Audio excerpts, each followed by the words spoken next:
Olá pessoal, meu nome é Yuri Moraes. Vou passar para vocês esse curso de EMAG, Modelo de Acessibilidade de Governo Eletrônico. Na verdade, esse é o primeiro módulo do curso de Governo Eletrônico.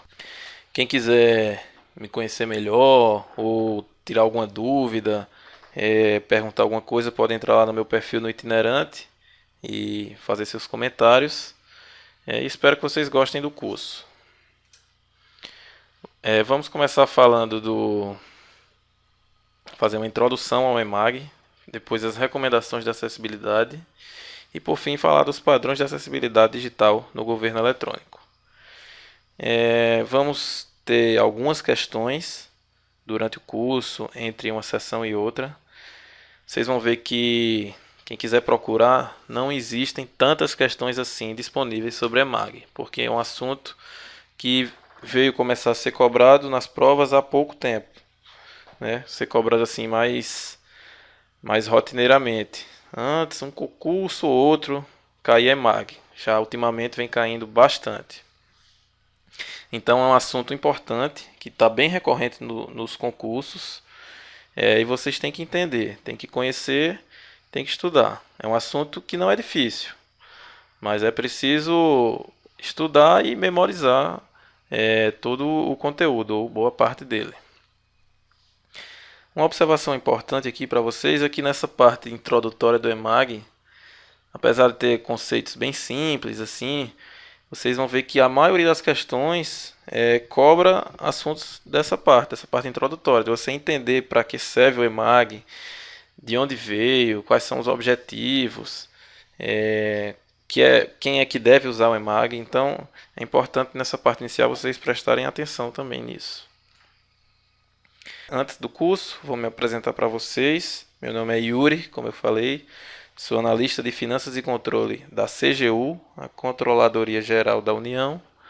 Trabalho hoje com auditoria nos contratos e também na gestão de TI dos órgãos do governo. Então, sou desse último concurso, 2012, mas apesar disso, já venho dessa batalha de concursos há um bom tempo. Já conquistei algumas aprovações, aí vocês podem ver, Ministério Público, Dataprev, Controladoria do Estado de Pernambuco, onde eu trabalhei por 1 ano e meio. Algumas aprovações mais difíceis, né, como a Petrobras, TRTs e outros, né, Tribunal de Justiça de Pernambuco, Ministério Público de Pernambuco. Então venho nessa batalha há um bom tempo. Tenho algumas certificações, IT, RUP, Java, vocês podem ver aí. Tenho mestrado em informática pela UFPB, sou paraibano, como vocês já devem ter notado pelo meu sotaque. E, por fim, algumas experiências anteriores, né? Já fui engenheiro de sistemas na iniciativa privada, já fui professor universitário. E meu último emprego foi analista de controle interno na Controladoria do Estado de Pernambuco, onde eu também trabalhava com auditoria de TI. Alguns links de interesse para vocês, a rede social Itinerante, lá onde está meu perfil, que eu mostrei no primeiro slide. Lá, bom, é uma rede social para concurseiros, eu recomendo que vocês deem uma olhada lá. O site de videoaulas, do Provas de TI, onde vocês adquiriram esse curso. E a lista de discussão TI Masters. Essa lista eu acho bem interessante, acompanhei ela e ainda acompanho até hoje na minha jornada de concurso. É uma lista voltada para os concurseiros de TI. Tem lá dicas, sempre tem informações sobre novos concursos, o pessoal tira dúvidas lá, tem muitos professores que participam. Então, desses links aí, se vocês não tiverem com muito tempo, recomendo que pelo menos essa lista de discussão TI Masters vocês deem uma olhada. Bom, vamos começar a falar sobre o EMAG, mas antes quero contextualizar para vocês onde está inserido o EMAG. Bom, o EMAG está inserido no projeto de governo eletrônico. Para quem não conhece, nunca viu, recomendo que acesse o site governoeletrônico.gov.br. Lá vocês vão ver que eles têm vários projetos. O EMAG é um deles. Tem o EPING, que é para interoperabilidade. Vai ser nosso segundo módulo desse curso. Quem tiver interesse pode adquirir separadamente. o próximo módulo. Dados abertos é outro projeto, um projeto de padrões web, tem lá a cartilha de usabilidade, uma cartilha de redação web, ou seja, como redigir, como escrever nos sites do governo, e diversas outras iniciativas. O governo eletrônico é coordenado pela SLTI, que é a Secretaria de Logística e Tecnologia da Informação do Ministério do Planejamento, né? Essa secretaria, vocês vão ver, vou falar mais na frente, ela é que padroniza, que supervisiona as ações de TI do governo federal. Então, todas essas iniciativas que abrangem todo o governo, geralmente são coordenadas lá pela SLTI. Bom, então, entrando agora no EMAG, o que seria esse EMAG? Então, ele é um conjunto de recomendações que devem ser consideradas para o processo de acessibilidade dos sítios e portais do governo. São os sites do governo, né? Para que esse processo seja conduzido de forma padronizada e que seja de fácil implementação. Então vocês vão ver aí durante os slides que eu vou sublinhar, às vezes deixar em negrito algumas coisas que são palavras-chave, que vocês têm que estar bem entendidos quando tiver aí alguma coisa sublinhada, para vocês prestarem atenção. Então são recomendações, né? Vocês vão ver que são muitas, são mais de 40 recomendações para que tornar acessível os sites do governo brasileiro. Acessível para quem? Para todas as pessoas, inclusive as pessoas com deficiência. Vocês vão notar que o principal objetivo é tornar o site acessível para pessoas com deficiência, já que essas são as que teriam maior dificuldade em acessar sites por suas limitações, né? E aí são as mais diversas limitações, desde deficiência visual, auditiva, até uma dificuldade de movimentos. Então o objetivo do EMAG é tornar acessível para todas as pessoas.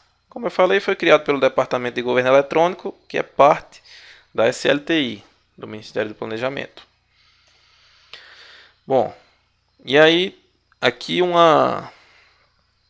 esse slide é bem importante também. Ele vai dizer quem é que é obrigado a adotar o EMAG e quem não é. Então, fixem bem isso. Bom, então quem é obrigado a adotar o EMAG são os órgãos integrantes do CISP. CISP é o Sistema de Administração dos Recursos de Tecnologia da Informação. Vocês vão ver aí, vocês estão vendo aí, né, que a sigla não tem nada a ver, mas é porque o nome mudou e eles resolveram manter a mesma sigla. E o nome sistema não está relacionado a software, mas na verdade numa forma de organizar as áreas de TIs dos diversos órgãos do governo. Então, sistema porque é administrado por um órgão central, que é a SLTI, que eu falei antes, e ela supervisiona todas as áreas de TI dos ministérios, das autarquias do governo federal, das fundações. Então, ela supervisiona, ela padroniza, ela coordena e até dá consultoria para esses órgãos integrantes do CISP. Então, finalmente, quem é obrigado a adotar o EMAG? Os órgãos e entidades do Poder Executivo Federal, Poder Executivo, né? Pertencentes à administração direta, autárquica e fundacional. E aí, como eu falei, são vários exemplos, todos os ministérios, Ministério do Planejamento, Ministério de Minas e Energia, Ministério do Turismo, alguns órgãos também bem conhecidos por vocês, Receita Federal, Polícia Federal, todos esses são partes do CISP, fazem parte da administração direta, autárquica ou fundacional. Quem pode aderir voluntariamente, ou seja, quais os órgãos que não precisam adotar o CISP, mas podem aderir, podem utilizar essas recomendações. E até o ideal é que todos utilizem. São as empresas públicas e sociedades de economia mista, como por exemplo Petrobras, Caixa Econômica, Banco do Brasil. São exemplos de estatais. Os outros poderes da República, que são o Judiciário, ou seja, os tribunais, o Legislativo, são o Senado, Câmara, o Ministério Público. E os órgãos das administrações estaduais e municipais também podem aderir, e o CISP tenta até divulgar essas recomendações, esses padrões para que todos possam adotar.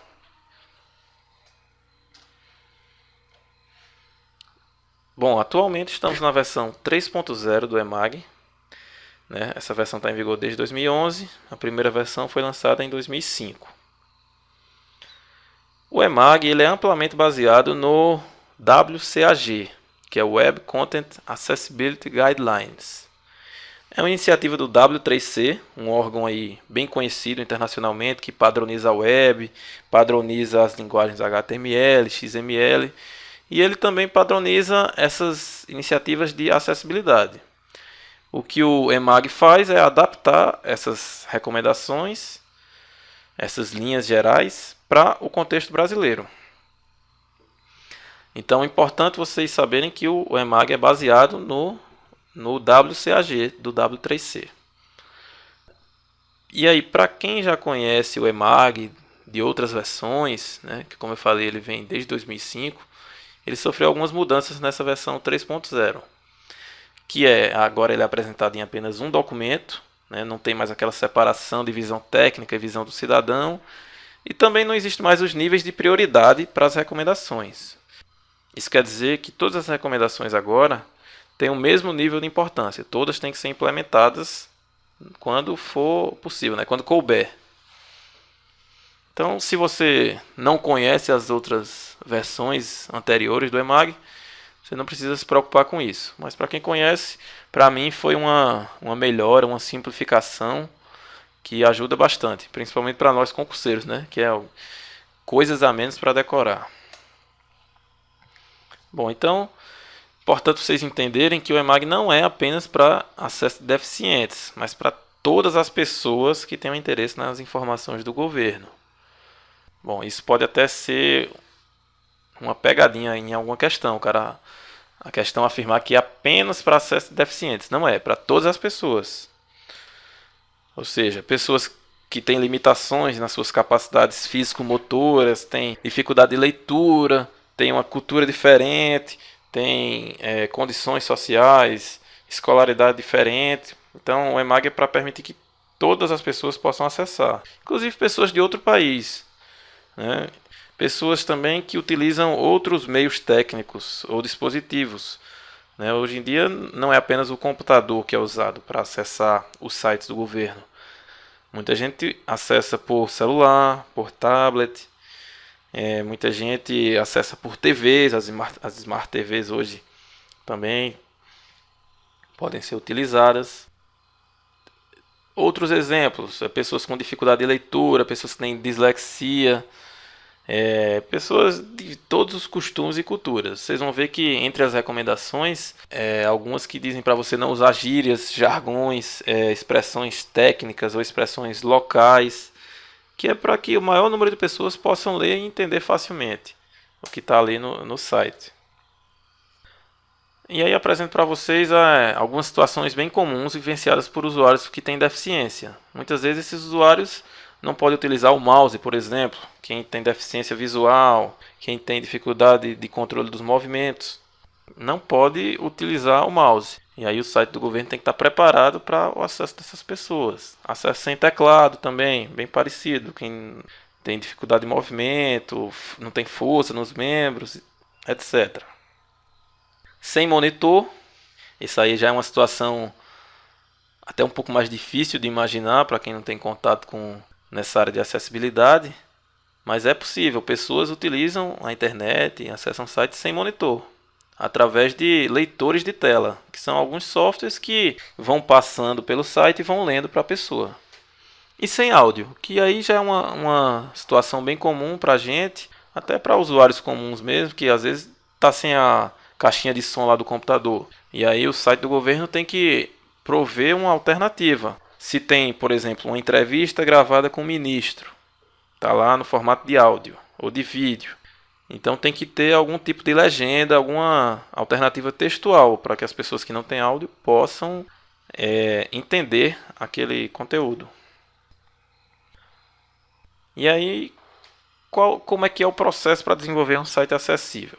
Primeiro, esse processo tem que ser conduzido de forma padronizada, tem que ser fácil de implementar.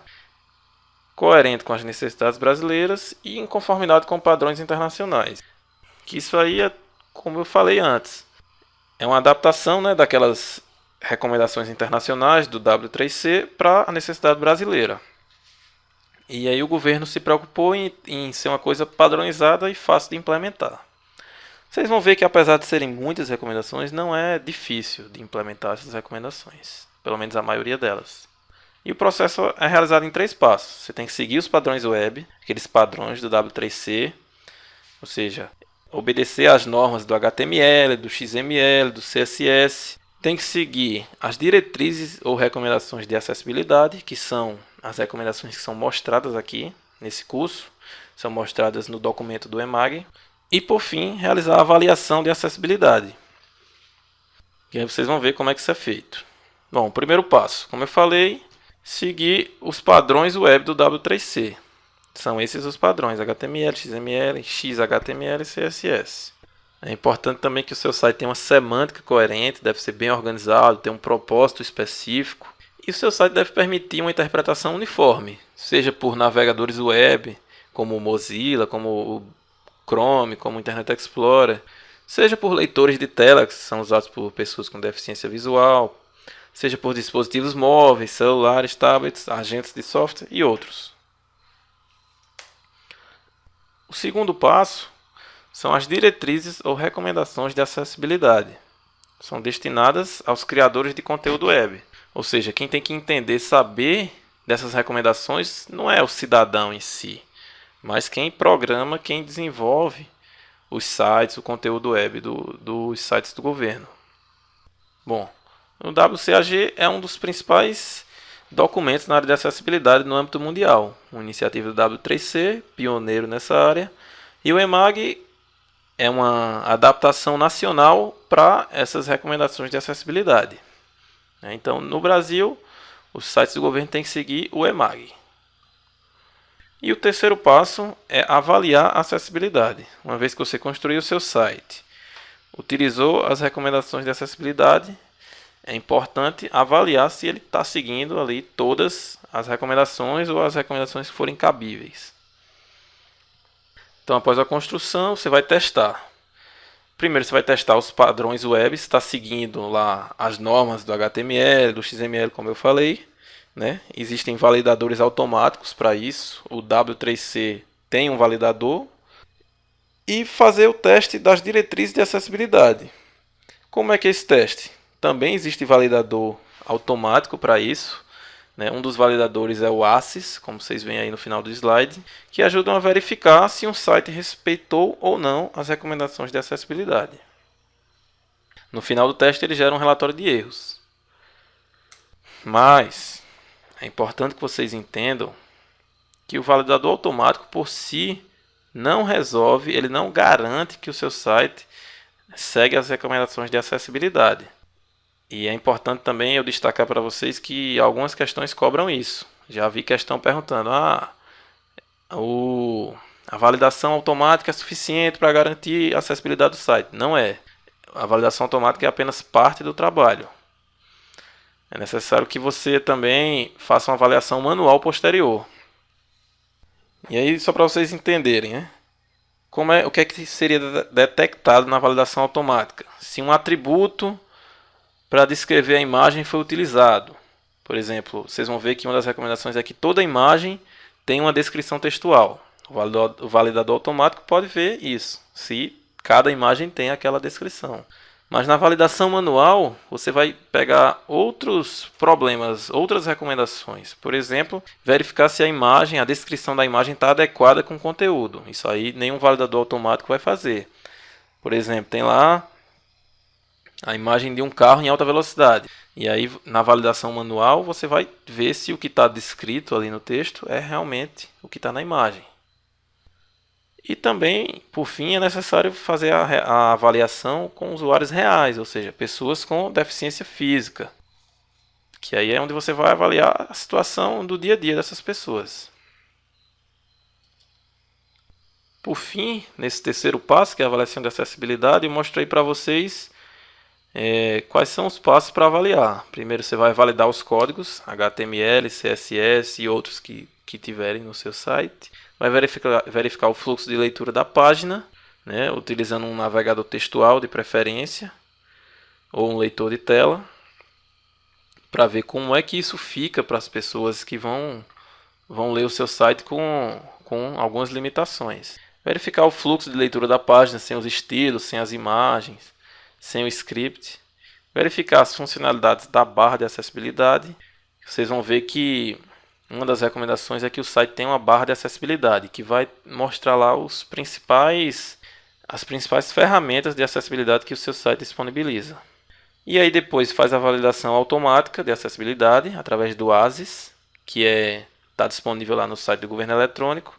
E por fim a validação manual, utilizando checklists. Bom pessoal, finalizamos aqui a nossa primeira parte, nossa primeira aula do curso de EMAG. Próxima aula teremos algumas questões e daremos continuidade ao assunto. Espero que vocês tenham gostado desse nosso primeiro encontro e aguardo vocês na próxima aula. Um grande abraço.